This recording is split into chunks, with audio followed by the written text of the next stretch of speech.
literally a battle of who's in the better shape at the end, last man standing. If that is the case, does Murray's semi-final, which was 24 hours after Djokovic, harder and more punishing than Djokovic's, does that become a factor? Well, I mean, me personally, we were just talking about it afterwards, Boris is just leaning slightly towards Andy. I'm leaning slightly towards Novak, just because of that reason. I think it might well come down to the end, and I think he might just have a little bit more gas left in the tank. But it's going to be very close, I think. And Boris is so close now before the start of the match. What will be going through their minds at this stage?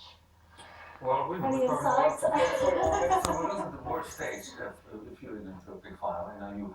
Preparation is set in, everything is said and done. You had your lunch or three and the rest. You know how to play. Now you have to overcome your nerves. They're obviously nervous. It's a big final. The expectations are high, so you have to find a way to overcome the next 45 minutes. When everything is said and done, now they got to go and do it. But those 45 minutes are always dreaded. I always said, just seconds were so slow that I wasn't ready to go out. And do you sense, John, I mean, you were in the final in 77, weren't you? Sorry to remind you. Has the way the Australian crowd reacts to a Brit changed in that time, or are we still the Poms, or will he have the crowd on his side? Well, I think he might do. I think it'll again be marginal, but they love the way that Andy plays, and the same way in the States. They like his style because he's got so much variation.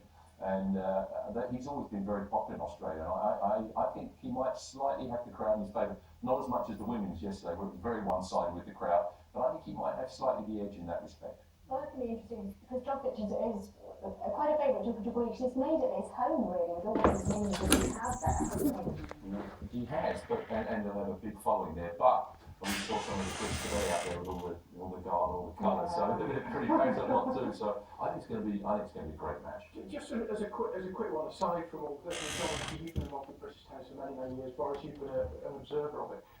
Are we getting back to we've had Tim Henri, we've now had Andy Murray. Is British tennis getting stronger? Are we feeding off this success? For the next generation. Well, I think now, I mean, when you've got a Grand Slam winner, I'm sure Boris said the same thing what happened in Germany when Boris and Steffi came along. It has to help. I mean, because people are looking for heroes, young players.